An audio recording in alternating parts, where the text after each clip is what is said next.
Bend the knee. Valor Morgulis, everybody, and Happy New Year. It's Don Willie back again for another edition of Ice and Fire Opinions, and this one is something just a little bit different. We got the official announcement today that Game of Thrones will indeed not be returning to HBO, to our screens, until 2019. And oh man, so I just wanted to kind of give my thoughts on this official announcement, because before this actually was just speculation. So, I wanted to see how that's going to wind up affecting not only the fandom at large, but YouTube creators, people who watch content on YouTube, and obviously takes questions. So let's go down the line and see who we got in the chat here today. So we got Renee M of House Stark, we got Ion Trone, we got Cat, we got the Cakester rides, Pyronucleus, what's going on, and also Sammy Sam. Man, oh man, so wonder how everyone is doing for the new year. I'm just kind of getting over a cold right now. I'll be honest with you, ever since late Saturday night, I done had a cold kicking my ass. I done been out of work the past 2 days because it's floored me that badly.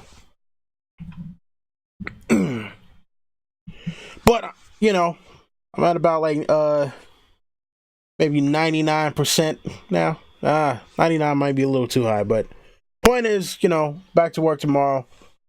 Till then, saying what's up to everybody here, making sure to take some vitamin C pills and all that, and drink a lot of water.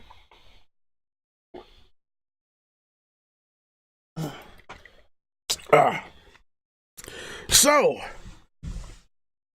there's a lot of people going to be going through withdrawal this year. No Game of Thrones, and I think we still have to wait until either and this is even if you watch this show, for the Westworld folks out there, we're gonna have to wait until either sometime in the summer or maybe even the fall to see season 2 of Westworld. If you hadn't seen season 1 was absolutely phenomenal. And so, while we're waiting, it's gonna be crazy because, there's a lot of people out there who make videos, and for a lot of them, they only make stuff about the show. And I mean, hey, that's what they do. It's gonna be interesting to see how long people are actually gonna be able to sustain making videos just about season 8 predictions. One for one, the season is going to be even one less episode shorter than the last. 2, we're not even sure exactly when it's supposed to be premiering, because it could be summer, could be fall. Who knows? We just got 2019. We, see in the little thing down here,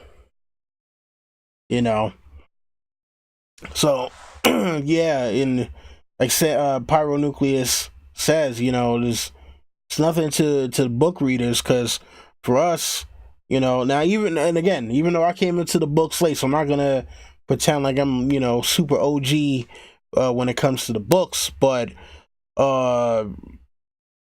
again, still waiting for the Winds of Winter, waiting for a Dream of Spring, waiting for a new Dunk and Egg, waiting for the entirety of not Sons of the Dragon, but Fire and Blood, which now is supposed to be split into 2 parts. So yeah, you know. And I want to see, you know, I want to see who's still going to be making videos in a year. That's going to be the crazy thing, because yeah, you know, there is only so much speculation you can do for season 8 before you run out of ideas. It's either that, or you're going to just be taking some of the same ideas and retreading, or saying, okay, well, this was the idea before, and now I'm changing it to this thing over here. And yo, listen, if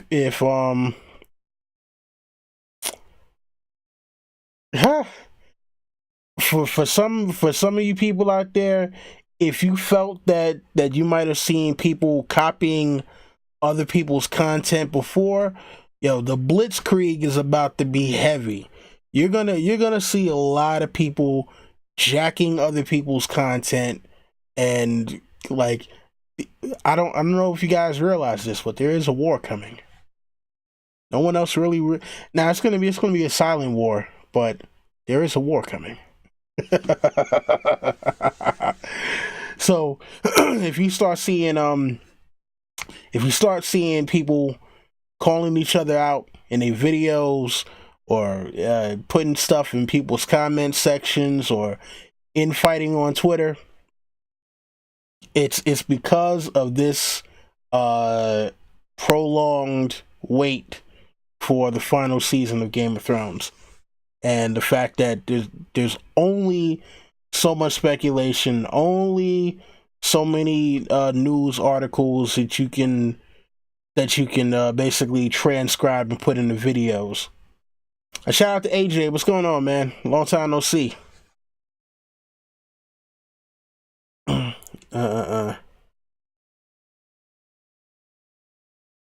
Yeah, listen, I'm not, you know, I'm not trying to be sinister.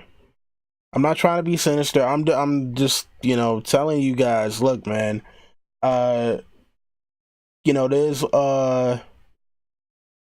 a lot that goes on behind the scenes with certain stuff. And, you know, look, I've had stuff of mine stolen. You know, I've had theories of mine that people have if they haven't, you know, if they haven't outright taken stuff that I've said, you know, they've you know, kind of paraphrased in a different way. I had somebody go and rebrand their entire channel after an alias that I had been using for 2 years, and even after this person had been on my channel a couple of times and done stuff with my group, you said, oh, I had absolutely no idea that you were even using that as an alias. And I'm like, oh, come on, man, really? Other people know that, and they don't even follow me as much as you do, but you're saying you never know. Okay. And that person will bend the knee when I see them in person. They will. Shout out to Big E. What's going on? So, yeah, how are we all feeling about this? I mean, you know, for me, it's for one, it's a little, it's not nerve-wracking, you know. It's one of those things where I'm like, all right, well, it's the final season, so after this is all over, it's a wrap. You know, there isn't gonna be a Game of Thrones in the sense that we know it right now. And Ion Throne and Bernie the Burnt are just throwing out just, you know, top tens of everything right now. So yeah, it's one of those things where, you know, you're kind of nervous, like, are they going to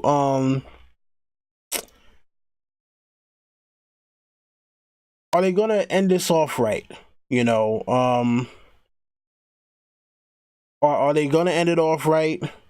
You know, and what's next, because we do know that there's supposed to be a Game of Thrones prequel slash spin-off kind of thing, and we don't know what that series is going to be. Now obviously they're waiting until Game of Thrones proper is done so they can take us on to the next series, and it seems as though George R.R. Martin is going to be a little more heavily involved. Dan and Dave, though, while they may remain executive producers in name, will not actually be involved in day-to-day operations of Game of Thrones, because they are going to go on to a series that they've developed with HBO called Confederate, which when I first heard the premise of it, I was like, yo, really that's what we're doing. And now mind you, even the premise of Confederate is not necessarily something new, shout out to Kat, what's going on? Yeah, but and Ion is just throwing out top 10 everythings right now.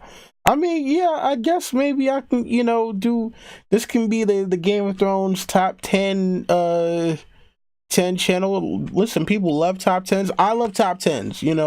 I'm subscribed to Watch Mojo, and what is it? I think there's another one called Top 10s, though I don't think I've seen much from them lately. So oh yeah, and I guess Cakes the Rise is like, wait, that's still happening? Yeah, the Confederate show. Look, I haven't heard anything in regards to it being canceled. I haven't heard anything about it being canceled. So so Stefan, what's going on? Said, I don't have to worry about saying the whole Septuagint Sapphires anymore, even though I'm getting a little better at it, as you can see. Kind of rolls off the tongue a little easier. And shout out to Marilyn Bentley. Yeah, but it's one of those things where Confederate, I haven't heard about it being canceled, and it does. So that's not a new that's not a new concept. It's not a new concept. Look, years ago, maybe, and I'm saying years ago, like if it's like a decade ago or something like that. Top 10 reasons why these Confederates are horrible idea. Oh my God. Yeah, Stefan, I got your message. So let's see here. So when I had first got Netflix, the streaming part of Netflix or whatever, like, people don't know, Netflix used to not really have like a lot of the dope movies that it has now. But I got it because I figured there was potential in it having some great movies at some point. So I remember seeing a movie called CSA, Confederate States of America. And essentially what it was a mockumentary, and I love mockumentaries.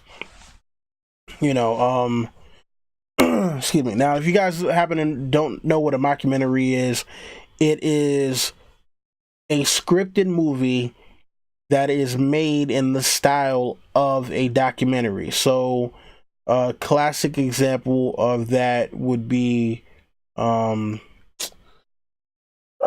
it, and This Is Spinal Tap. This Is Spinal Tap is probably like the most well-known example of a mockumentary. Also, CB4, there are parts of it that are like a mockumentary, but something in the hip-hop realm that is more in the classic vein of a mockumentary would be Fear of a Black Hat. And so CSA Confederate States of America falls along that line. So basically, what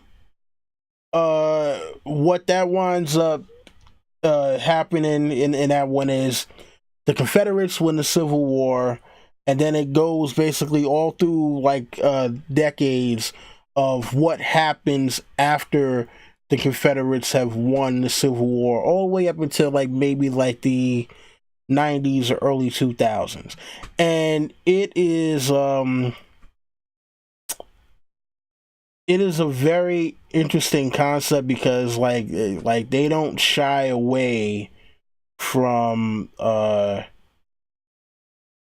racial overtones. Forget undertones, because at this point, you got to figure the South won. They're keeping slavery. They expanded slavery throughout the entire United States.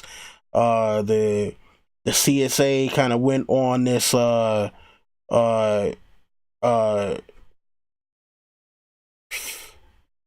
they kind of went on this mission of just trying to annex whatever the exile. So I think by the end of the movie, they had conquered most of North America and maybe even into parts of Central or South America. Like I know definitely they had conquered Mexico. I think they may have conquered, if not all of Canada, parts of Canada. Some other islands, and then during the Second World War, they aligned with Hitler. So, there you go. So, Confederate by Dan and Dave is not a new concept. Maybe they can find an original spin on it.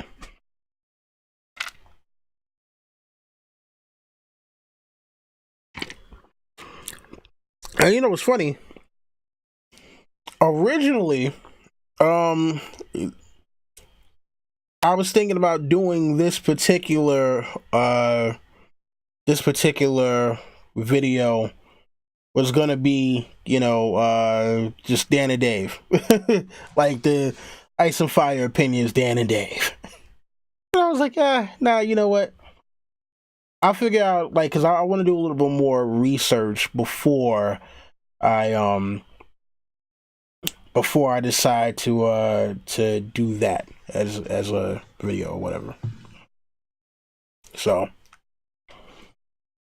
oh man, but in the meantime, while there is no Game of Thrones, while we're waiting, if I may suggest some shows for you guys to watch. Vikings. I got into Vikings like literally about a month ago. I binged all the way through and now I'm all the way caught up. Excellent. And the good thing about it too is, like, even though it is based on historical figures, because the historical figures have not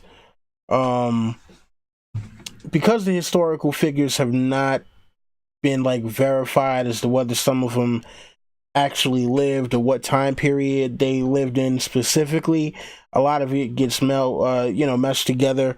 So it's cool just to see, like, okay, well, cool, we do know that certain events happen, but it's whether or not these particular people were actually at those events. That's the one thing. A shout out to Ricky Hunt, Hail Hydra.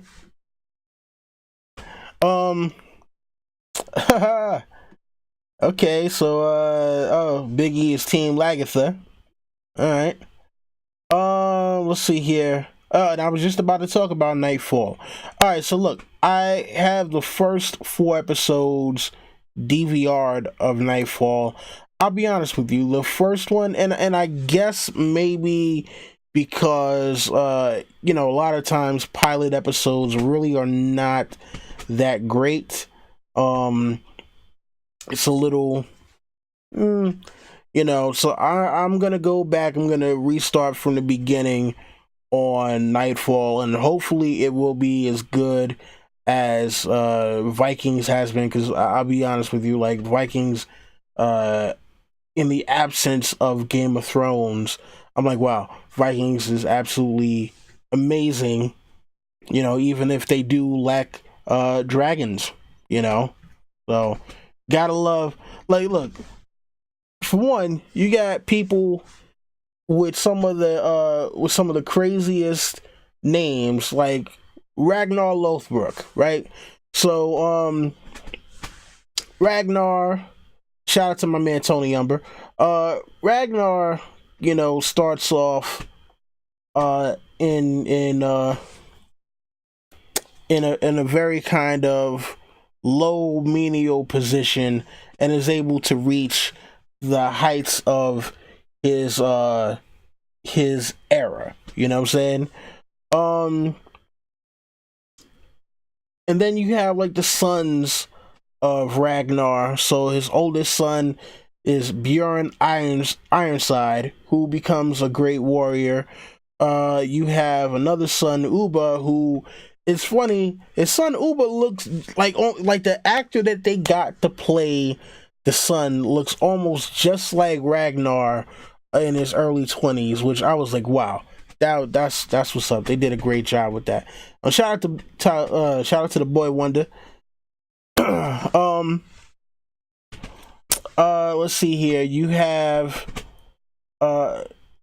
Vidzik, who, you know, I still got to see what's going to happen with him. He doesn't have like a clever like nickname or whatever, but the one guy you really got to watch out for is Ivar the Boneless. Oh my god. And again, based off of real people, so something to definitely check out. You know, another one from HBO, you know, that we're gonna need to see what's the deal with is Westworld. So season 2 should be coming out sometime this year. That should be something that can hold us over until Game of Thrones comes back. Let's see here. I'm trying to think of another TV show. Now, let's see here. The WB stuff, you know, I saw somebody mention Riverdale. I'll be honest with you. I have not checked out Riverdale. I was never really big into Archie comics, and now I think they turned this into a murder mystery kind of thing. I don't know. If I get enough people to recommend that one to me, then I will check that one out. Seeing a lot of here Black Mirror. Okay, so I have not checked out Black Mirror, but I'm hearing a lot of good things about it, so I will check that out. So, you know, for all you people out there who watch this later, you know, look at what the people in the comments are saying. They're saying Black Mirror. So, you know, maybe that's what we need to be seeing. Shout out to Enos. What's going on? Oh, what up? Oh, that's right, Ricky. I forgot. Secret Snake in the Eye. Well, I mean, listen, Ricky. I think if you're caught up with Vikings, I think you know why I'm not talking about Sigrid. Also, why I'm not talking about Rolo. You know. Let's see. Marilyn Bentley asked, "Will you be doing Westworld videos?" You know what? I think I might have to. I loved Westworld season 1. I thought it was very well written. I was so enthralled with a lot of it, and just, you know, watching and trying to get the nuances that I never wound up doing videos, because I was just so enthralled with just like I'm trying to piece all of this stuff together. Another show that I would suggest, if you guys are into sci-fi at all, you know, if you like Seth MacFarlane, because I know there are people out there who absolutely cannot stand Seth MacFarlane, The Orville. You know, now for me, you know, when I first heard about The Orville, I was like, you know what? I'll give it a chance to see whether or not it's just gonna be super ridiculous or whether or not it's going to be smart.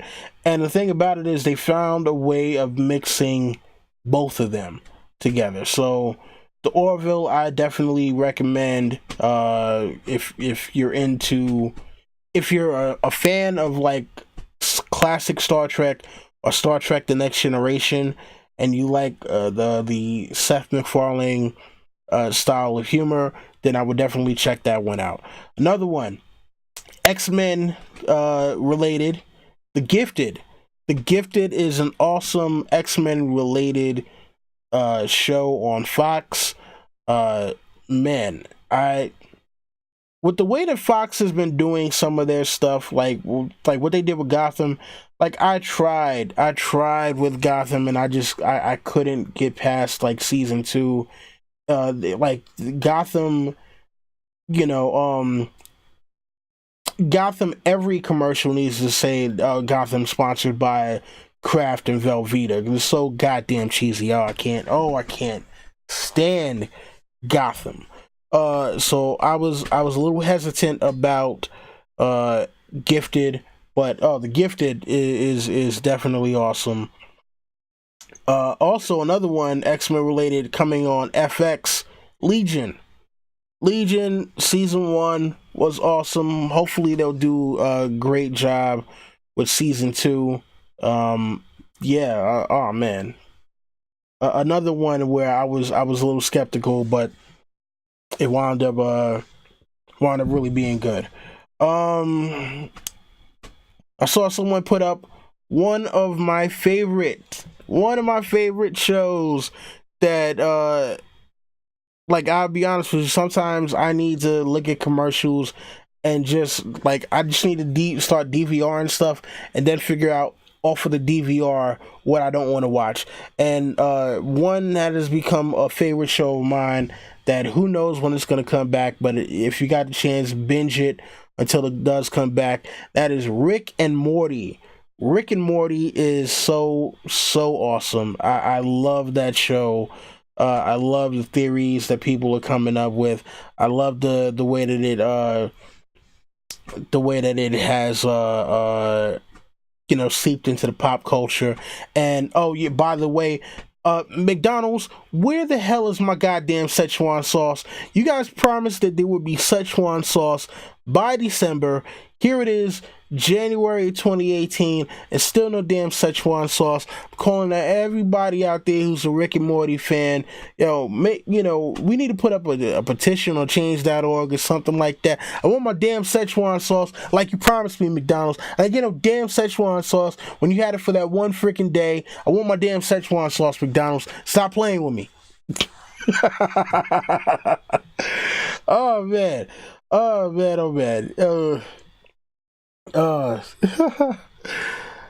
Yeah, I know. I'm tripping by the goddamn Szechuan sauce.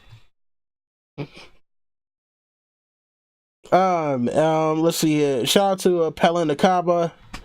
Shout out to Goldmember. Shout out to Ian Renfro. Some of you guys I have not seen in a very long time. And I'm so glad that you guys are here right now. This is making my Thursday, So another one. If you guys are into zombies at all, and you're tired of The Walking Dead, you want some a little more hilarious, check out Z Nation. Z Nation is not as it doesn't have the gravity of The Walking Dead, and I'm glad it doesn't, because sometimes The Walking Dead really is like, like, does it always have to be so much damn weight to everything? And after what they did with the mid-season finale of The Walking Dead, there's going to be a lot of people who are going to jump ship on that, and probably rightfully so, So for those of you out there who are not caught up on The Walking Dead, I'm not gonna spoil that for you, but there's a lot. It's there's a lot of people who just are like, nah, I'm not digging this at all. So, Um. Okay, listen. I'm seeing a whole bunch of stuff about Metalhead. I have absolutely no idea. Um. Yeah, I have no idea what you know what I'm saying. Um. Pardon me. I need to, you know, some more water in my system. Like I said, trying to get over this cold right now. Must stay hydrated.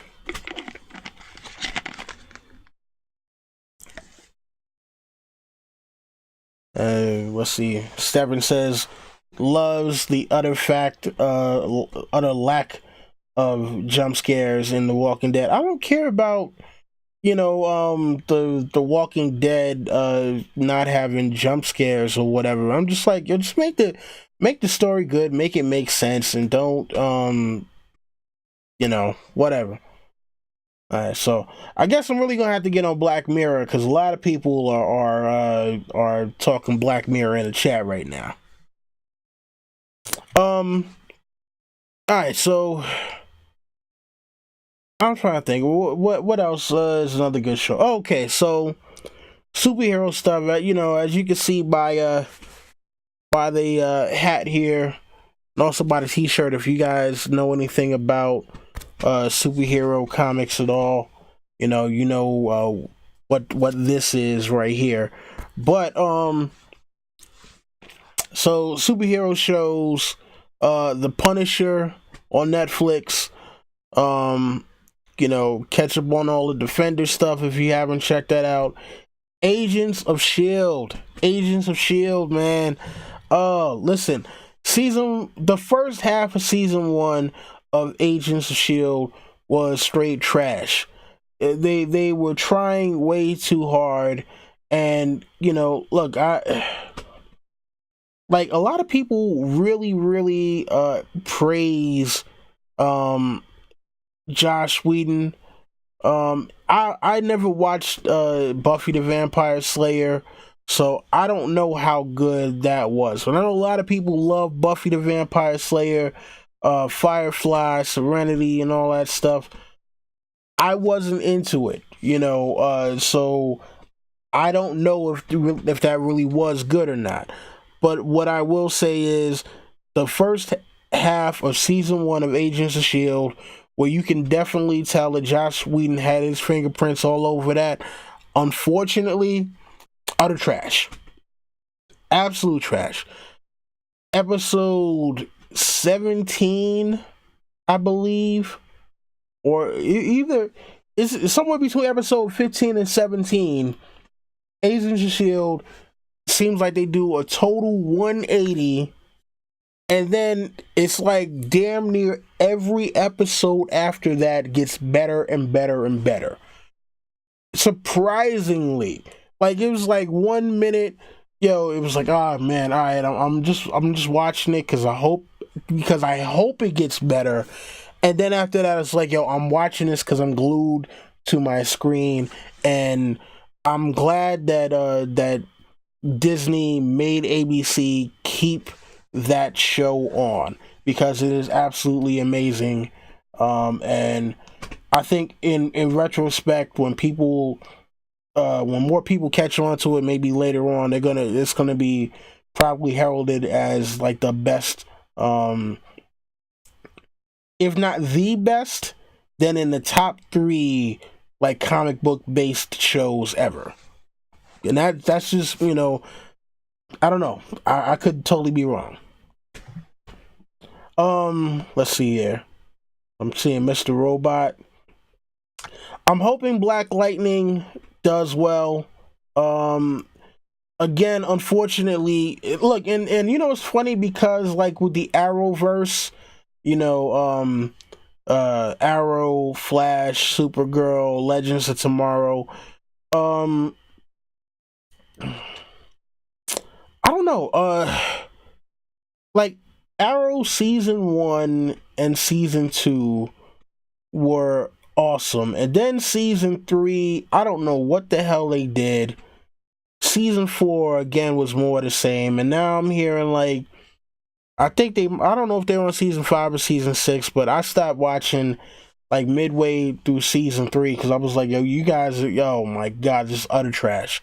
And then they keep on like 1 minute they're allowed to have Deathstroke and the Suicide Squad and the TV universe, and then it's like, oh, WB or DC or whoever is like, no, you can't use those characters on TV anymore. And yeah, so it winds up hampering the storyline. So yeah, Arrow, I don't know, you guys can check that out if you want to. I'm not messing with Arrow. The Flash is on like what, season 4 now. um the Flash is the Flash is okay. It's watchable. I still watch it because it's like, until like I basically watched that until Forged in Fire comes on. uh, Supergirl.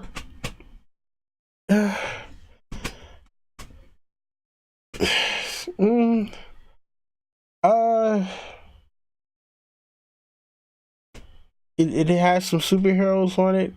I don't know, man. CW with that damn cheesy, the cheesy love shit that they do sometimes, man. In the CW drama stuff sometimes is a little too heavy handed, and it's like, yo, I need some character development that doesn't involve, I hate you this week, I love you by the end of the episode, and by the beginning of the next episode, I hate you again. I want to be with you, but now I can't be with you. I can't save the city if I'm with you. I can only save the city because I'm with you. You're the love of my life, but I don't want to marry you. But let's get married right now. Let's get divorced tomorrow. Let's not get divorced, but let's get annulled. Like, oh my god. Yeah, yeah, man. And Legends of Tomorrow, like there was a point, during this season, because two of the characters, left, right? One of them, the actor decided to go back to doing plays on Broadway, and the other one, kind of as a consequence of the first character leaving, kind of had to leave because they had nothing for his character to do. And then also I think he just had a newborn, so he's like, you know what, I guess this goes to show you how do I want to say, yeah, I guess this goes to show you how trash that show is, because one actor decided, instead of me getting this guaranteed weekly check from the WB, to play this character, not have to memorize any lines like that or whatever, I'm gonna go back to doing plays where I have to be on point 100% of the time, every day, all day, until my run is over. And they had him kill his character off. And then the other one, I'm pretty sure he could have lobbied for them to do something to keep his character on, and he was like, "Nah, you know what? I just had a kid. I'd rather go raise the kid than be on this show." So I'm just saying, that to me is kind of a little bit of a bad sign when you got people who are just like, nah, I'm good.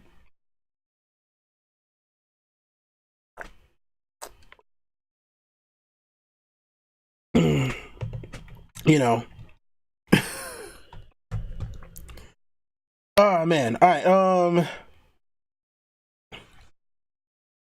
And it's funny because I didn't want to give up on Legends. I might have to give up on Legends though. So we'll see what happens. Let's see here. Oh man, Sammy Sand. I don't want to tell you exactly, because if, like, just in case if there's anybody out there who does plan on watching Legends of Tomorrow and hasn't caught up on it, I don't want to spoil them. I don't want to spoil them early. So, you can do a quick search on Wikipedia or any any news site about that. Like I said, just in case, you know. Uh, yeah. Renee, you weren't supposed to spoil that for him. Let's see here. Other shows.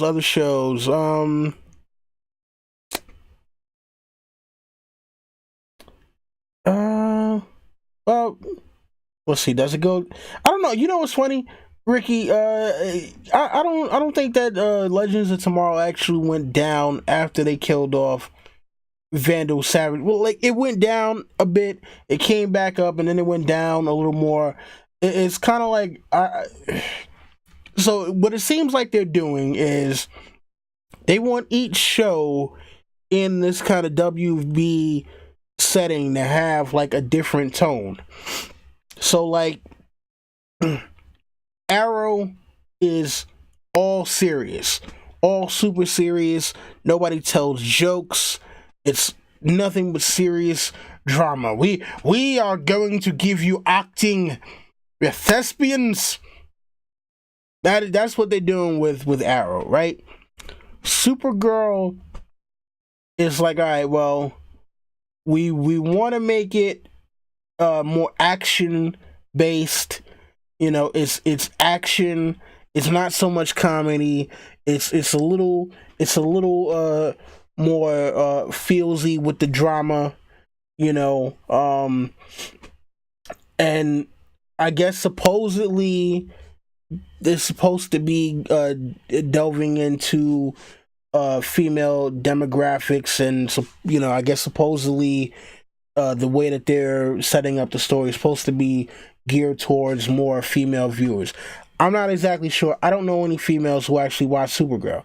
So, you know, if there are any females who do watch Supergirl out there, you know, let me know what you think about it. If you feel like as though it's as if it speaks to your issues as a woman. Shout out to Way Off Topic Radio. Let's see. Flash is supposed to be more a little bit of the guy action kind of thing, but they're very inclusive with the women. You know, with Killer Frost and Iris and even Gypsy or whatever. So yeah, you know, it's a little bit more balanced, but it's supposed to, I guess, be a little more college age, maybe, you know, yeah, that kind of thing. And Legends of Tomorrow, I'm not sure what audience that's supposed to be for. You know, because sometimes it does get downright juvenile. It sometimes is like, all right, is this written for 5-year-olds with some of this stuff? You know, there's a lot of logical, and I understand. Yeah, it's a TV show based on people who jump through time. So there are going to be some things that don't always match up, but there's sometimes where they do stuff and it's just like, this historical figure, you're basing it off of an actual historical person, and I just have a hard time believing that this historical person will get into this situation no matter where or when they are. Like, you know, there's one where they got Julius Caesar. He's in America in 2017 on a beach, like in Daytona Beach, Florida, or it's supposed to be somewhere in spring break. I mean, and not only does he speak English, and they're even asking like one of the characters, "What do you mean he's speaking English?" And they're like, "Yeah, he's speaking English." And he's up there trying to rally troops at a toga party, and it's like, really? I just okay, you know. Whatever. Oh man. Shout out to Amanda Duncan. And yeah, yo, you know what?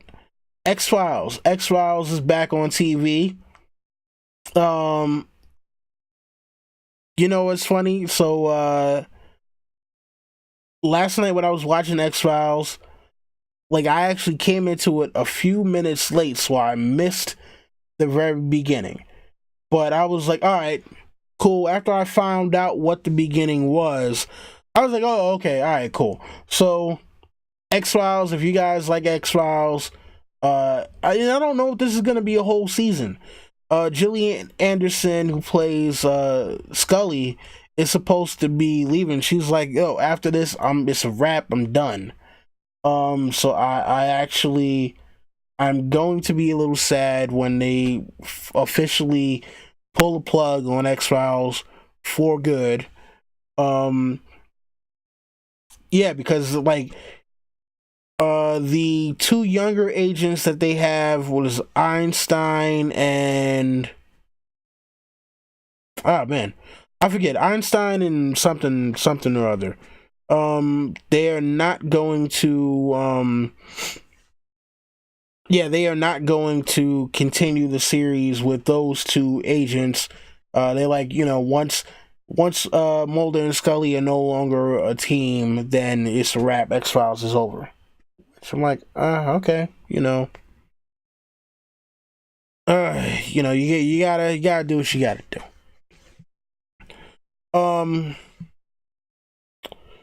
Man, I'm just thinking like, wow, we got a real lull until 2019. I'm looking on the screen, seeing that 2019 there, and I'm just like,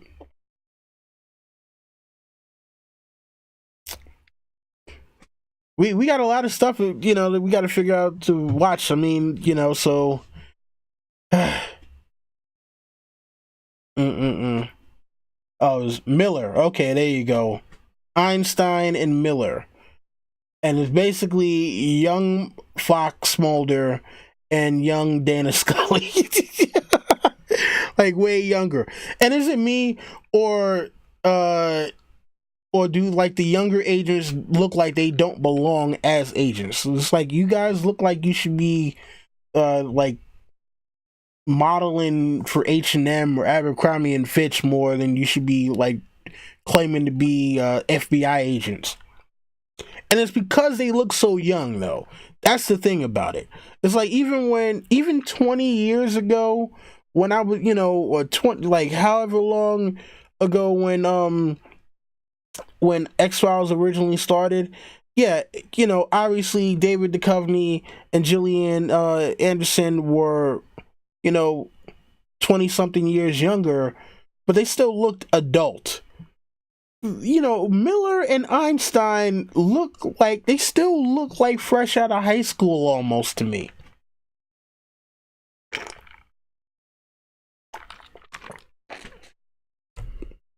Could be me. But, man. I don't know. Look, you know what? Question for you guys. Are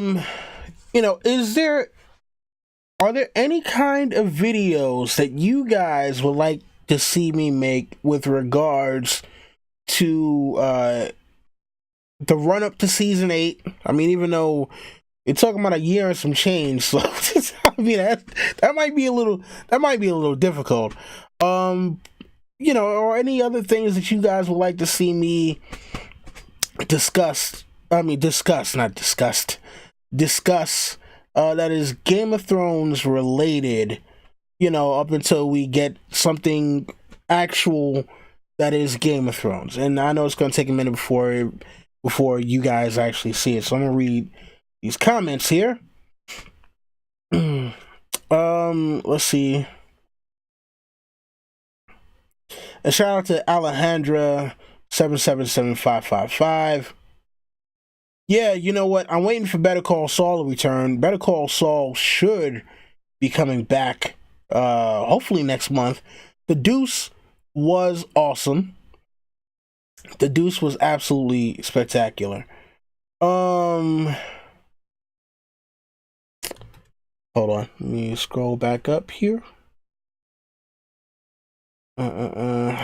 Let's see, from The Cakes to Rise. How optimistic are you about season 8? Will they tighten up the story?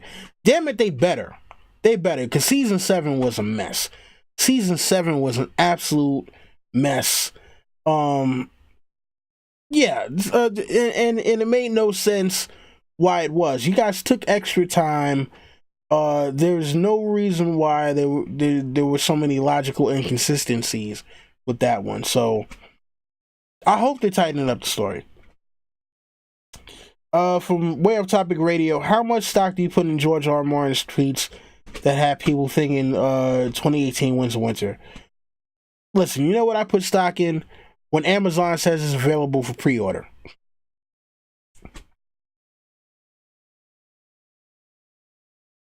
That's what I put stock in. Let's see. Way Off Topic Radio saying do some history videos. Yo, Frank, you know what we need to do? We need to do, I don't know if you've done this already. We need to talk about The Last Jedi. You know, I don't know if you've seen it, whether you liked it or not, but, you know, I need to vent about The Last Jedi. All right, from Ricky Hunt. Did the change from original plot of alien colonization to government research bother you? No. No, you know what? I'm gonna say no, only because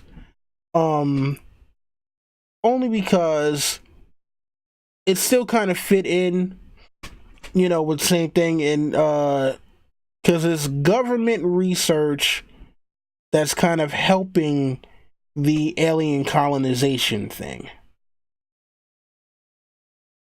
At least, you know, that's what it seems. I don't know, I gotta go back and rewatch last night's episode. So Alejandra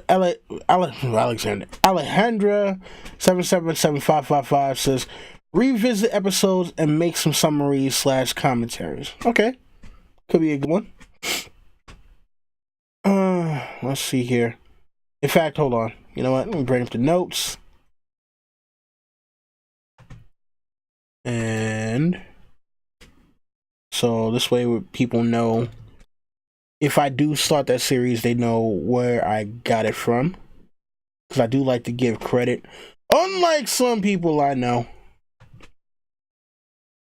And if you know who I'm talking about, then you know who I'm talking about. Salt is real. All right, let's see here.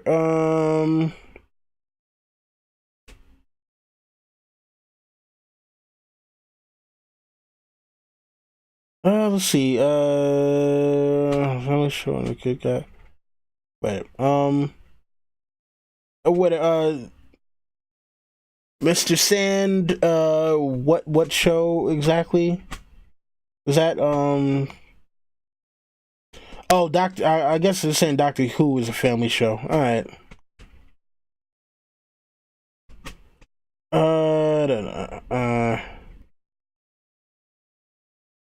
Let's see. Next up from Tony Umber. What would be your ideal end scenario for Westeros Seven Kingdoms when it's all said and done?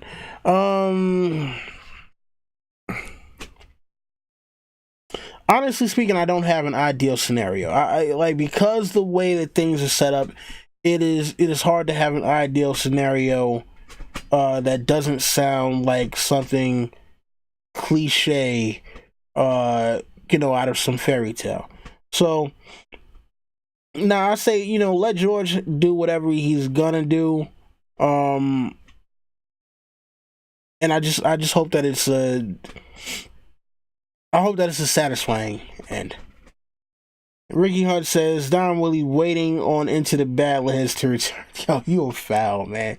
You're straight up foul, man. Oh, God. Yo, you are so foul. Marilyn Bentley wants to talk about The Last Jedi. Yo, listen, Last Jedi, a lot of people were not liking The Last Jedi. You know, and with you know, with very good reason. With very good reason. The Last Jedi was straight trash on a storytelling level. Because a lot of people are like, oh, if you didn't like it, it was just, oh, you didn't, that you didn't get it the way that you wanted or whatever. I'm like, no, it wasn't good just on a basis of storytelling. For one, here's the thing. If The Last Jedi were just a self-contained story and was not connected to the rest of the Star Wars universe, like how Rian Johnson's next 3 films are supposed to be, then okay, fine. Maybe I wouldn't have had as many problems as I did. And all right, so Cakes to Ride said that they didn't see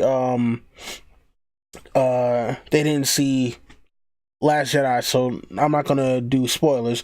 And shout out to Meridian Mormont. Happy New Year to you. But what I will say is, it's almost as if Rian Johnson went in to The Last Jedi with very, very basic knowledge of the characters from The Force Awakens, and then said, you know what? I don't like what you've done with these characters, so I'm going to do something totally different with them. And honestly speaking, without giving away what the plot of the movie is, all right, have a good night, Amanda. So without giving away the plot of the movie, the best way to summarize The Last Jedi would be to call it The Revenge of the Last Jedi's Empire Strikes Back at A New Hope.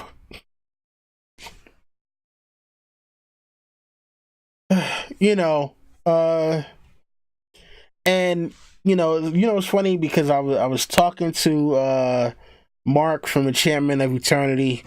He absolutely loved Star Wars, and he is basically almost ready to fist fight anyone who didn't like The Force Awakens, not The Force Awakens, this bullshit that just came out, and I was like, look, man, we should do a debate. We should do, a nice friendly debate. And he, for like 2 seconds, he was like, okay, because mind you, I'm not trying to move him from his position, and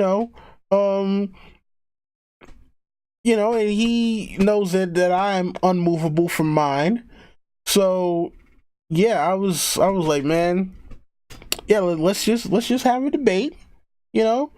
Maybe there is some middle ground where we can be able to see each other's points. But then like maybe less than 30 seconds after we sent that message, he was like, nope, not doing it, because it's going to devolve into a shouting match. I'm like, if you're saying it's going to devolve into a shouting match, that means that you're going to be the one doing all the shouting then. I have no reason to shout about that movie. That movie, I mean, look, the movie was not a good movie. It just wasn't, All right, let me get back to the questions. I got too far off into the woods. All right, so from Kat, do you think Tormund will end up dead? I guess he's talking about season 8. Nah, I think Tormund is gonna wind up surviving it all and actually getting with Brienne. Still a better use of Gwendoline Christie than The Last Jedi. So shout out to Gwendoline Christie. Shout out to the dude who played Tormund Giantsbane.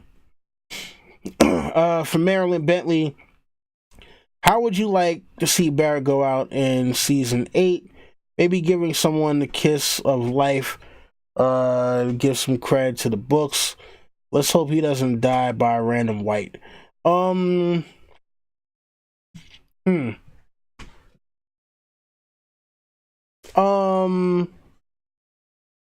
Yeah, I mean, it's the only thing that really makes sense, say he gives a kiss of life to somebody, but, it's the who, I've heard a lot of people speculate Jon, but I don't know. I can see, I can see him giving a kiss of life to the Hound, because him and the Hound have gotten so close now, so I'd say the Hound, if he was going to do that for anybody. From Amanda Duncan, and I know she just left, but I do want to answer a question just in case she comes back to watch. What does Night King want, and what do the others want? I'll be honest with you. I don't know that they have a motivation. Other than what they were programmed to do initially, which was kill off human beings or to kill everything. Yeah. So I don't know. I wish I had a better answer for you, but I honestly do not know. From Renee M of House Stark, do you watch The Magicians? The new season is about to start. Honestly speaking, I've never even heard of The Magicians. So if it's a good show, let me know what channel it comes on, and I'll try to check it out. Next up for Ricky Hunt, how do you feel about the Han Solo movie? What do you think about Donald Glover being Lando? I'm skeptical because he doesn't have swag of Billy D. Oh my god. Yeah, oh man, shout out to Tony Umber and shout out to Meridian Mormont. Guys have a good night, everyone. For those two.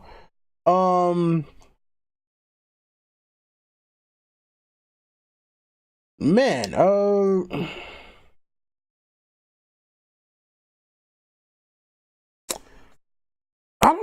be honest with you. I like Donald Glover as an actor. I like Ron Howard as a director. The guy that they got playing Han Solo, I think they went a little too far in not getting someone who looks more like Harrison Ford. That is going to be a distraction. That is absolutely gonna be a distraction. And not getting someone who looks more like Lando or even sounds like Lando, because I don't know what the guy who plays Han Solo even sounds like. But I know Donald Glover sounds nothing like Billy D. Williams in any shape or form. Like the vocal tones are in opposite spectrums, opposite ranges of the spectrum. So even if you gave Donald Glover the hair, the mustache and goatee and all that, and gave him the powder blue, shirt and jacket,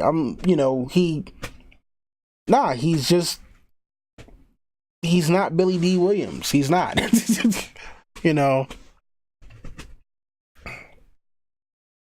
And I think the movie will suffer. And I mean, like I said, I like Ron Howard as a filmmaker. I think Ron Howard is a great filmmaker, but I don't know that he can save this movie. And honestly speaking, man, Kathleen Kennedy,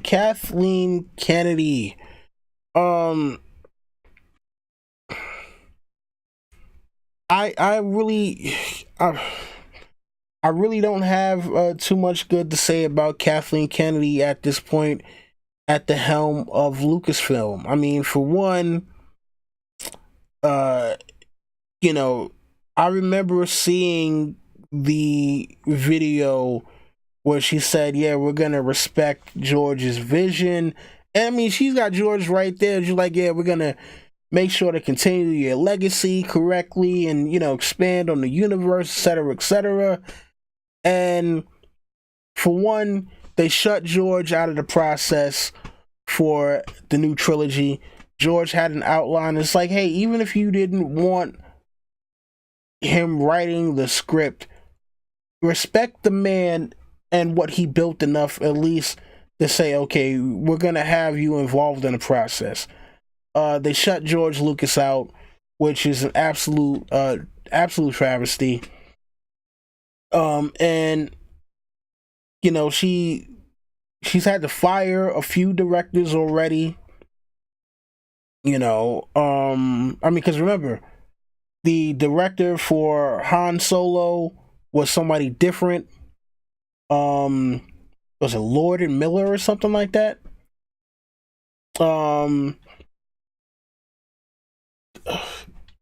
They initially had Colin Trevorrow for episode 9, and then they got rid of him, and I'm like, wait, and now finding out that J.J. Abrams is just pitching episode 9 like last week or the week before last. I'm like, wait, what the hell did you fire him for then? Why did you fire Colin Trevorrow if there was no episode 9 even set up yet? And then wasn't Josh Trank supposed to be a director on one of these or something like that? I don't know. So I'm like,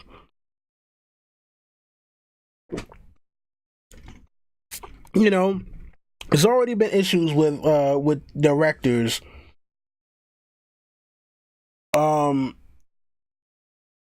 Yeah, so I don't know, man. I don't know. This Han Solo one is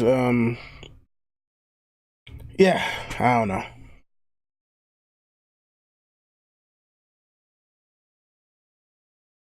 All right. All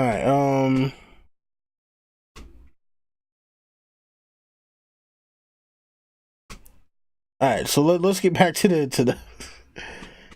Let's get back to the chat real quick. All right. So, Pyronucleus asks, what do you think the parallel to Trek Beyond the Wall will be in the books? I think John and the Fellowship will go beyond the wall to save Bran from the Children of the Forest. And that's when we'll get the when the hold the door scene will happen. You know what? I had never even thought about that. Wow.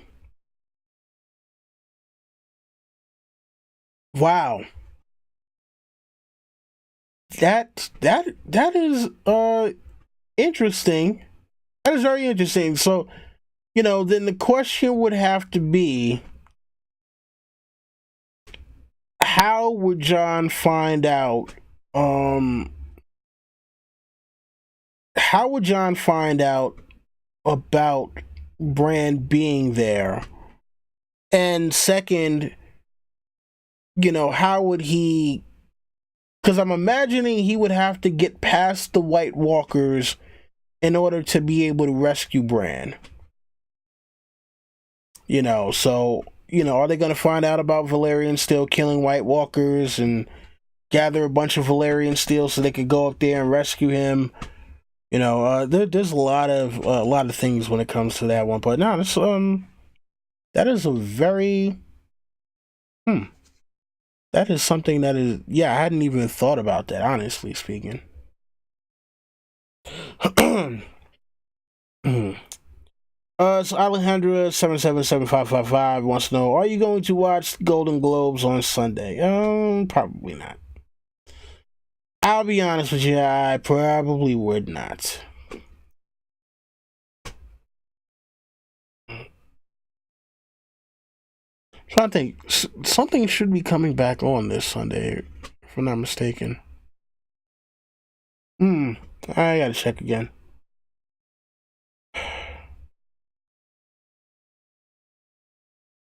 Is there anyone more hated in the Star Wars community than Hayden Christensen?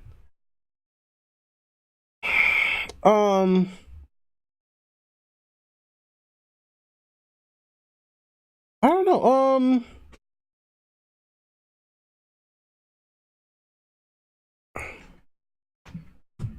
Oh, have a good night, lady.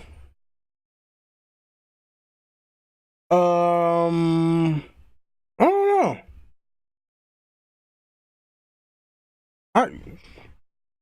I honestly speak, no. I don't know if there's anyone more hated. I don't. And the thing about it is, I don't think he deserves the hate, though. I mean, you can't blame. Now, mind you, you can blame the actor in terms of maybe not having enough creativity to try and uplift the material, but if the material isn't all that good and the actor really relies more on direction, is it really the actor's fault? You know.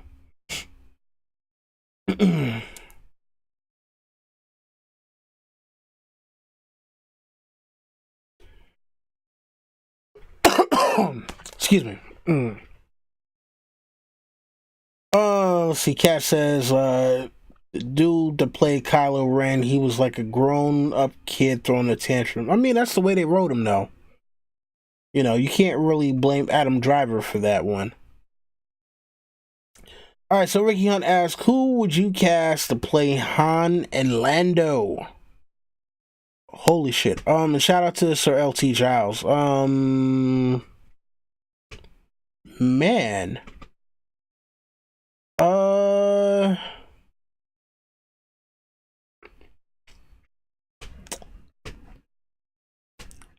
don't know. You know what? Hold on. I'm going to save that question. I'm going to save that question, Rick. And I'm going to do some research on actors that I think could possibly play Han and Lando, other than the two guys that they got. So we're gonna come back to that one.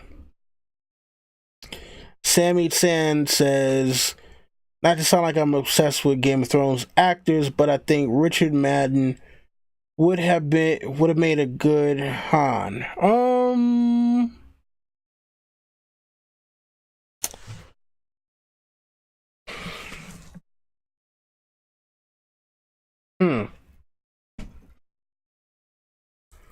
Richard Madden. Well, see, it also is going to depend on how good is he going to be able to pull off the charismatic side, though. You know, because remember, Han is a rogue and a scoundrel, and there is a certain amount of finesse that you need for that. You know, Richard Madden has played a king. He's played a prince. I don't know what else he's played. I mean, like, he's played royalty that I know of. So Han Solo definitely ain't a royalty. Let's see, from Ian Renfro, if Night King gets the dragon in the books, how will it happen? I mean, well, for one, they don't have a Night King in the same way in the books that we know of.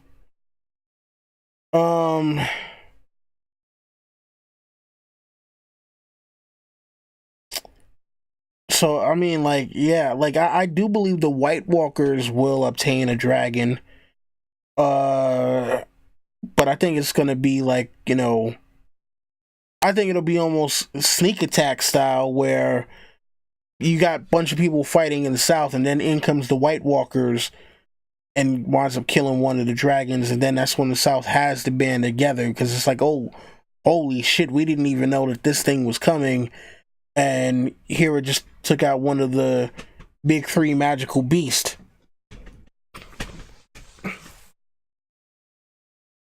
So yeah, I don't think it'll be a Night King thing. I just think it'll be a White Walker thing. Let's see here. All right, next up from Cat. Do you think Jamie would live, or will he die? And if he does, sorry, if he dies, do you think he will have an honorable death? Yeah, I think he will have. I think he's going to die. I think what's going to wind up happening is Cersei is going to wind up revealing that she has done something very, very horrible. So horrible that Jaime is like, either that she has done something or she plans on doing something that is going to be the most horrible thing that Jaime has ever heard in his life. And he's like, look, I have to stop her right here and right now. And I think that he's going to wind up fulfilling the Valancourt prophecy. He is going to start choking the shit out of Cersei. And as he's choking her, she is going to stab him. And, you know, it'll be a thing where as she is literally taking her last breath is when he, you know, has kind of finished bleeding out, and they both die together in that fashion.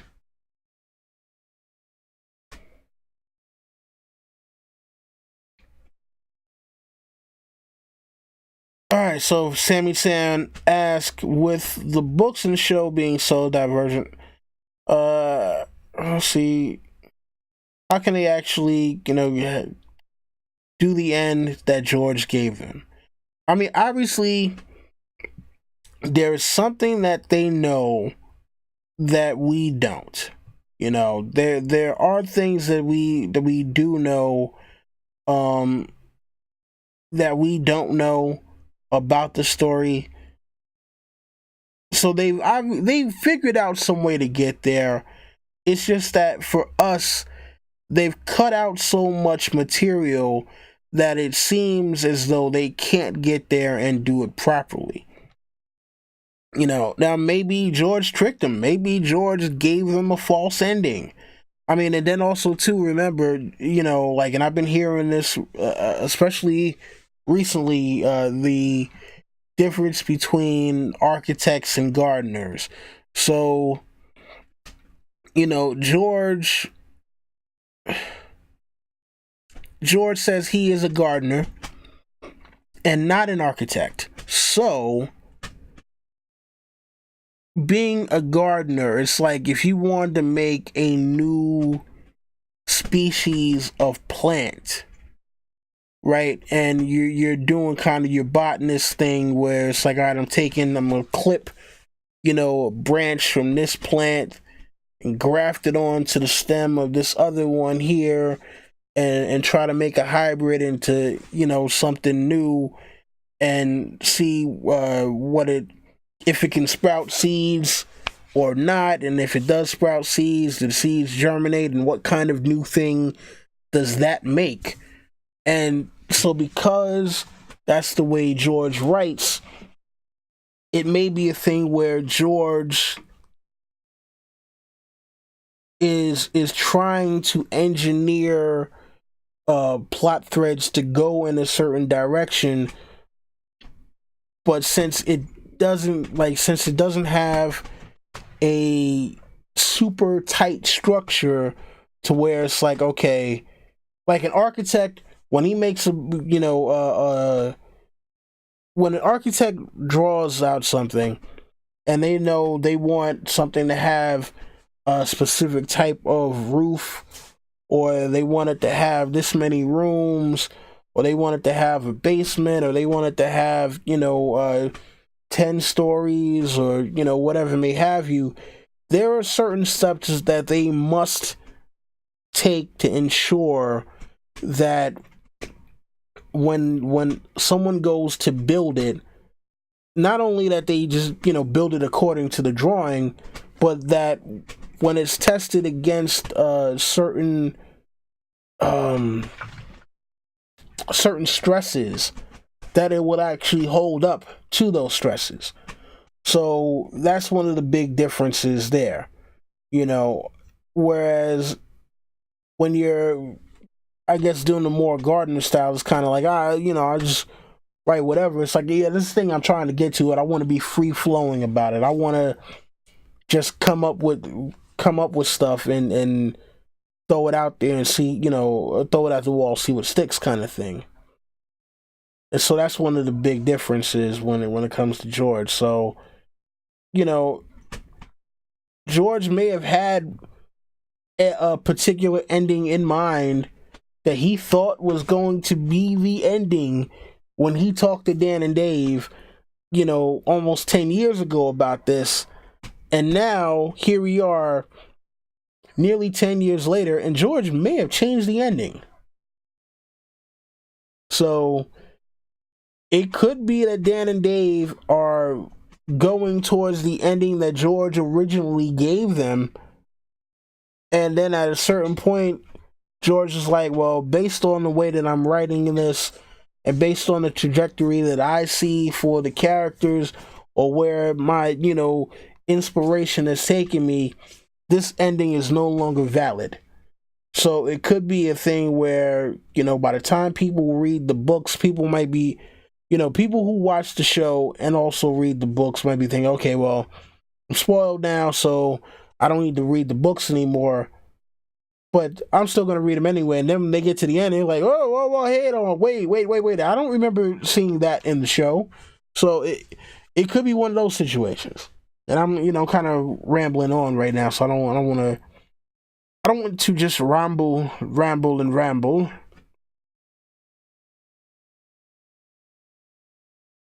Let's see here.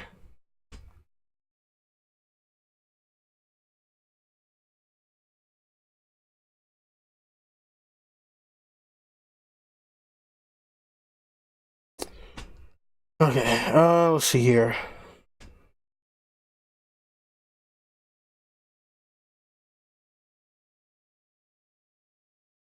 And shout out to Smoked. Yeah, I know. Like, man, that was 8 minutes ago. That's crazy. I've been rambling on for all that goddamn time. You people need to stop me when I'm rambling.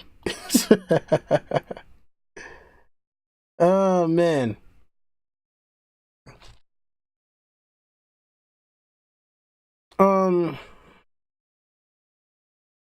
Yeah, so Pyronucleus is saying, I'm actually going to be a bit disappointed that there isn't a Night's King or Queen in the books. The way George R. R. Martin worded it, he was pretty coy. He doesn't rule out the existence of Night King entirely. Yeah, and I think Ricky definitely summed it up correctly when he said that he thinks the White Walkers will have a leader, but just nothing like the show version. Let's see. Pyronucleus asks, does Jaime know Cersei had Robert's bastards killed? Well, here's the thing, cause was that a Cersei thing or was that a Joffrey thing? I think that was, I think that was a Joffrey thing in the books and a Cersei thing in the show, or vice versa. Either way, I don't think he knows. I don't think he knows, but at the time, I don't think he would have cared. If you're talking about, books 1 through 3.5, Jaime, he wouldn't have cared, So I don't even know if that's a point to be made, because he hated Robert for one, so I don't even think he would care.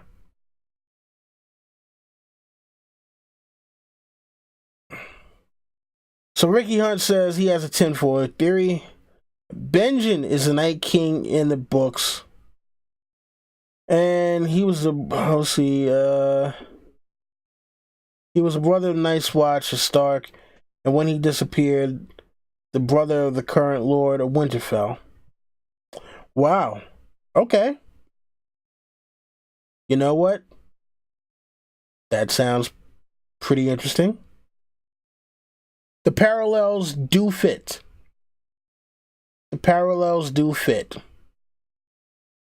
But he never became King of the Wall, though. Because remember, Night's King, also kind of he said the Wall was his kingdom. So it's the only kind of thing that's missing from there. And his name isn't Brandon. So. we'll see what happens with that one. I mean, George did say that we are supposed to get a perspective, POV from Beyond the Wall, so we'll have to see what happens with that one.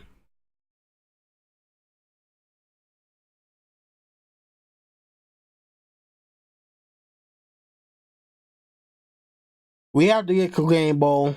Clegane Bowl must happen. I don't care what anybody says. Clegane Bowl must happen. Let's see here.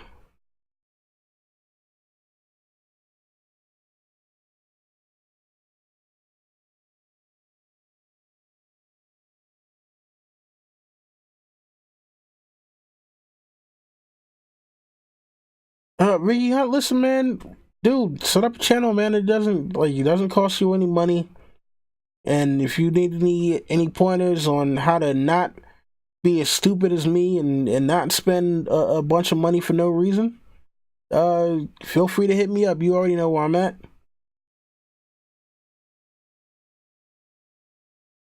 Let's see. Ion Throne says in a TV show, DMD protected Emmy baiting Cersei uh by blaming the great King Joffrey for the death of the bastards.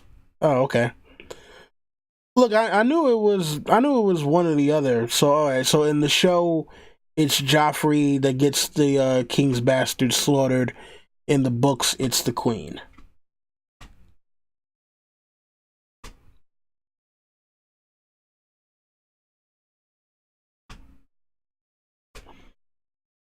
So Sammy Sand, no, sorry, not Sammy Sand. I don't know why y'all just the name right under it. Pyronuclear says, what if Benjen is a host to the Night King, and the Night King has been going from Stark host to Stark host for millennia via skin changing? I mean, I've heard people speculate that before. Um, I've heard people speculate that one before, and yeah, it is very possible. Uh, because think about it, they've already set up with what the hell is the name? Damn it, the hell is the dude's name? Shout out to Jay Cruz. Varamir Sixskins. They've already set, well, but see, here's the thing with Varamir. Like, he only would have had the power to do one jump into the body of whatchamacallit, the woman Thistle. So I don't know, man. I don't know about that one. I'll be honest with you.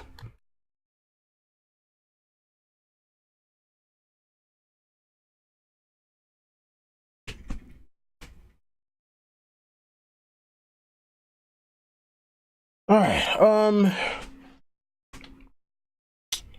man.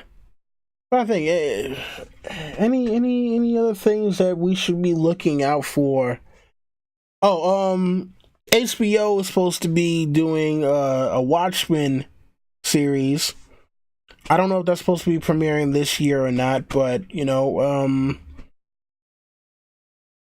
funny. A lot of people did not like the movie Watchmen, even though it was about as faithful of an adaptation as you could get. You know, yeah, it was about as faithful of an adaptation as you could get, given the circumstances. Because honestly speaking, if you wanted a one-to-one adaptation of Watchmen, it would have to be minimum 2 movies and maybe even 3. And it's hard because with the way that Watchmen is written, there is a subtext in there, and so like the back and forth with what do you call it, the pirate book that's inside of there, it's a little it's hard to fully gain the subtext, even though they did try with the Watchmen Ultimate Edition, which I own that, and I might actually have to watch that one again to see like how well do they do in terms of conveying the subtext from that pirate story. Yeah, listen, I liked Watchmen. I own like I think I own like all versions of the Watchmen movie. So I own like the regular Watchmen when it came out, then like the director's cut, and then like the ultimate edition that came with like the one with the animation inside, like weaved into the movie, so it would jump from part to part or whatever. So I liked it, you know, and like I said, I think Zack Snyder sometimes gets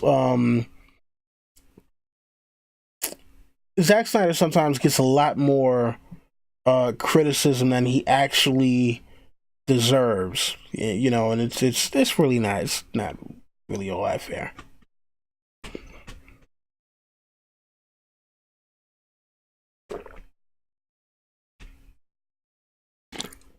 All right, so we got any more TV show suggestions? Something I might be able to pass on to the people.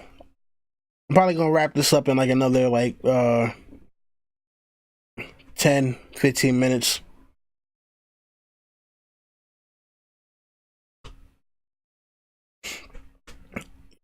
Ricky, the alien squid thing wasn't too bad. It was just one of those things. I remember when I had first read Watchmen, right? Because my cousin, he's a few years older than me. He had been telling me to read Watchmen for a long time. He was like, it's one of the dopest comic book stories to ever come out.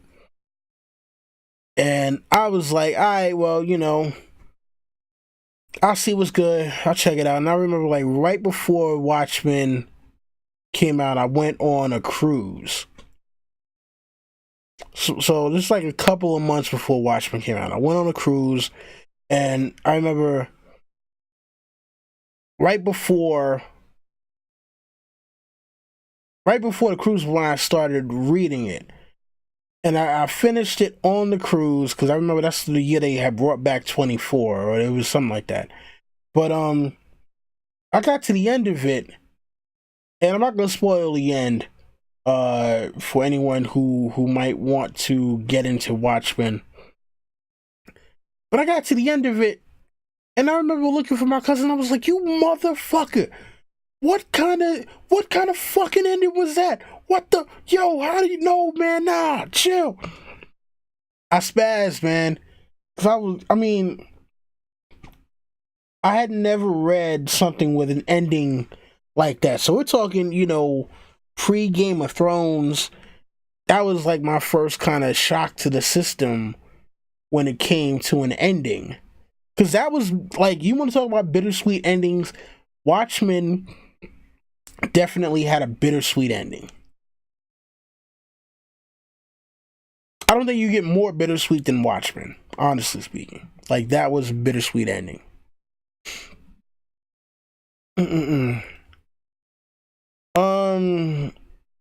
Let's see here. I have not checked out American Gods as of yet. You know, I need to know whether that's a good show or not.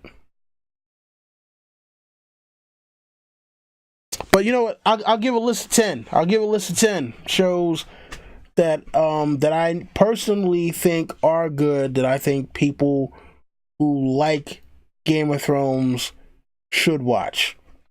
And then I think I'll call it a wrap from there, right? So, in no particular order, the 10 shows that I think you should watch to hold you over until Game of Thrones in the year 2019. So, again, no particular order. I'm just gonna throw out 10 to you. Better Call Saul. If you are a fan of Breaking Bad, and even if you have not watched Breaking Bad, they have done so many good things with that show that you don't have to have seen Breaking Bad to catch up on it and enjoy it and like it for what it is. Let's see here. Rick and Morty. Rick and Morty, absolutely phenomenal, hilarious, smart, edgy, all that good stuff. The Orville. If you are into sci-fi, especially if you are into Star Trek, I have not watched more than the first episode of Discovery, and I'll be honest with you, I was like, wow, I was not impressed, not for $10 a month to watch that one show. But you know, now that you can get 1 month free, I might binge it, and who knows, maybe that might be a show that I actually am willing to pay. I don't know if I'm willing to pay $10 a month just for that one show, though, man. I don't know about all that. But all right, the Orville. Vikings. And Vikings, because of the way that they've set it up, Vikings, if they keep with the trajectory that they're on, Vikings could be one of those shows that last like 10 seasons or more. Because they have done a great job with storytelling, making it unpredictable, and just quality and imagery. Let's see here. All right, so what's that been for? So I said Better Call Saul, The Orville, Vikings, Rick and Morty. Let's see here. Another show I would highly suggest watching, which I do not think you would regret whatsoever. Man, why did my mind just go blank? Holy shit, that's no good. Agents of S.H.I.E.L.D. Agents of S.H.I.E.L.D. But with the caveat that the first half of season 1 is trash.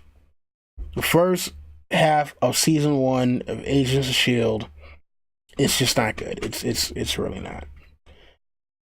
But everything from like episode 17 of season 1 and beyond, it gets better and better, and there's a lot of stuff that's like, how in the world did they even top themselves?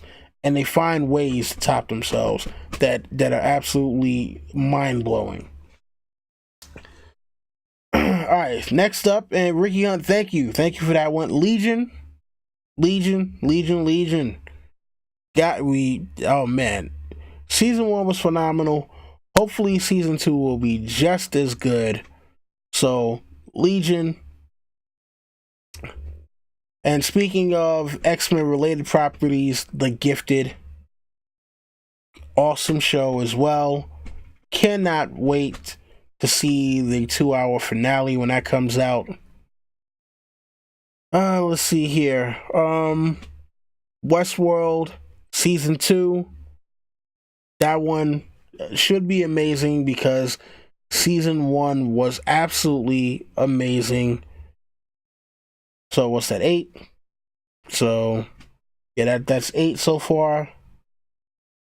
Number 9, if you are in to kind of sci-fi horror comedy, then check out Z Nation.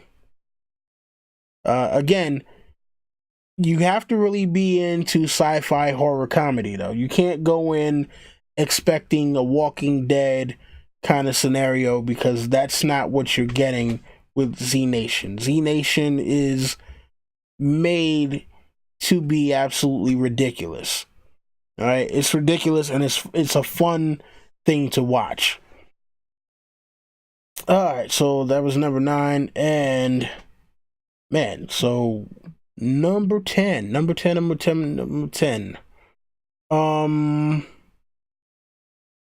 And again, these are only shows that I actually have watched. So if there's anything that you see in the comments section that people are suggesting that I have not said, it's only because I have not personally watched it. So like American Gods is something that I actually have not watched myself. I don't want to tell you. I don't want to say yeah or nay, but you know, check out that one if you like. Another one that they're saying is The Expanse. Man, what in the world should be what in the world should be the last one then? That is still running, because I mean, it's not going to really count if it's stuff that has already went off.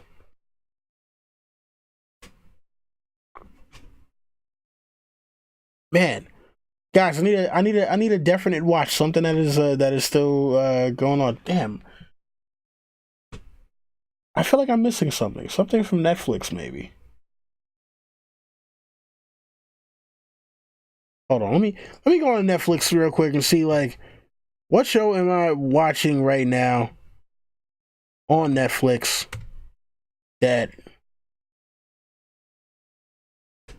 I have not mentioned at all. No.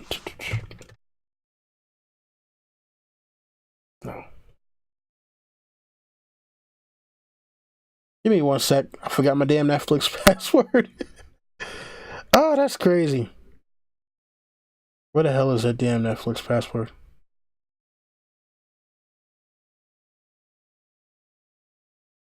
Oh, there we go.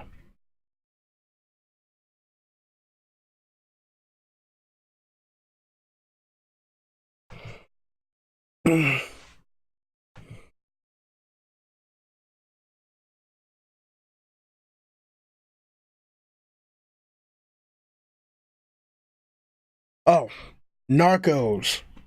Narcos. Narcos. Narcos. How did I forget Narcos? Yeah, if you're on Netflix, Narcos, you got Stranger Things, Voltron.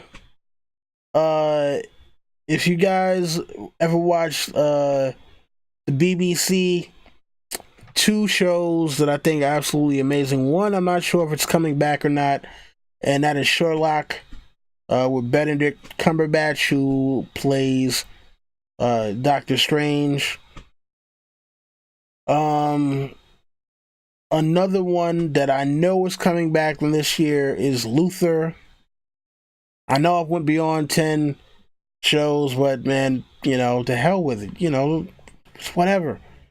Voltron. I don't know if you guys are into Voltron at all. The newer version of Voltron is actually pretty good. I have not checked out Preacher yet. X-Files, Punisher, yes, check out those. Let's see. All right, hold on. What the hell? What the hell's my damn list? I'm just going through the stuff. It says like watch again. What the hell's my goddamn list? Hey, what the hell? All right, sorry. It just sent me an advertisement for like building out a science guy. I'm like, God damn it, man! Stop doing that shit. I know we're on the last season of Star Wars Rebels, which it's a little, you know, it's a little iffy. Trying to see. I hear the Shannara Chronicles is good, but I have not watched that yet. It's in my list though. What else? What else? What else? I think that's it. All right, I'm gonna take this one question from there's one question for Ricky Hunter. Then after that, I'm calling it a wrap for this one. Listen, I still need a character for next week too. I don't have a character yet, so it's either I get a character or I'll do Dan and Dave. Well, you guys let me know what you guys want, and make sure you guys follow me on Twitter.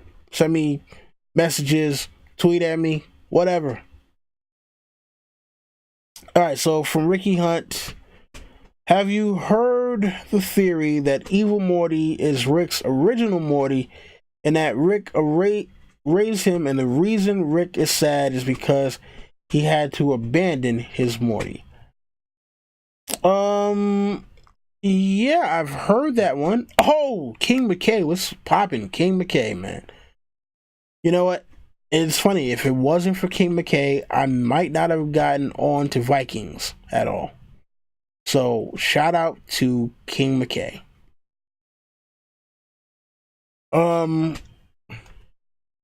Yeah, so I've heard that whole thing with Rick and Morty. That Evil Morty is Rick's original Morty. The thing about it is, I'm trying to think, he's run into Evil Morty. I'm surprised that he did not recognize his, like, if that is his Morty, I'm surprised he didn't recognize him. Arion Martell or a Dornish character for next week. All right. I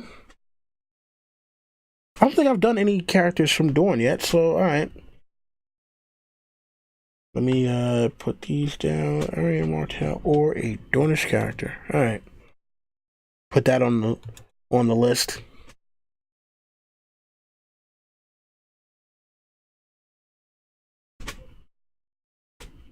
That is absolutely hilarious. It actually put the. You know, it's funny. Hold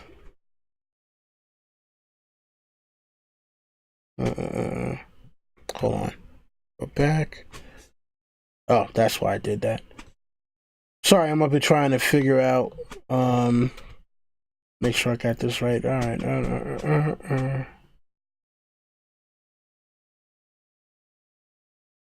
No, let's go down here. Boom. All right. Ricky, I got you down, man. I got you down.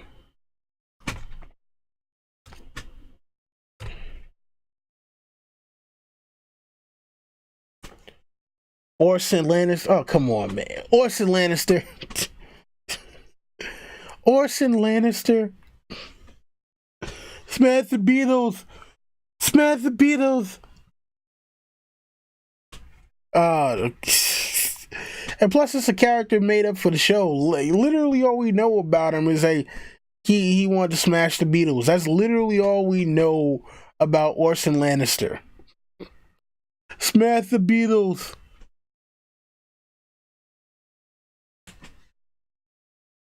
Oh man.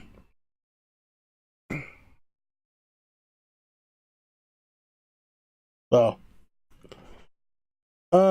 Yeah, Bird Person did have a pick. Yeah, you know what's funny? I was expecting at the end of season 3 not only to see Evil Morty, but also not Bird Person, but now Phoenix Person.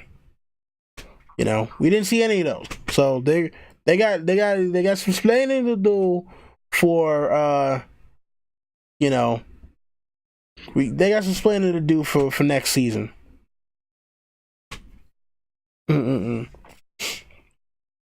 Man, what were D&D thinking? We don't get Taisha reveal. Yeah. Math the Beatles. Oh man. Anyway, listen, folks. It has been awesome doing this one. Man, it's gonna be crazy trying to figure out what to do until next season for some people, but not for me. I got plenty of stuff in the bag, and also I have you wonderful people out there who also keep me inspired to come back every week and do these. And you know what? I need to get back to doing the edited videos, because sooner or later I'm not going to know how to use Final Cut Pro anymore if I don't start actually making the edited style videos anymore, you know. And yeah, so, you know, GOT back in 2019. So sad for so many people, so sad. But, you know, I will still be here doing my damn thing every week. Next week will be some Dornish character, not Orson Lannister. We don't even have a picture of Orson Lannister with all that smashed Beatles and all that other shit. But that was a good one. That was a good one, Ian. That was a good one. All right, so yeah, if you guys are not following me on Twitter, make sure you're doing that. You see the name down there. And, you know, you get to be part of the lovely chat room that you see on screen. All right?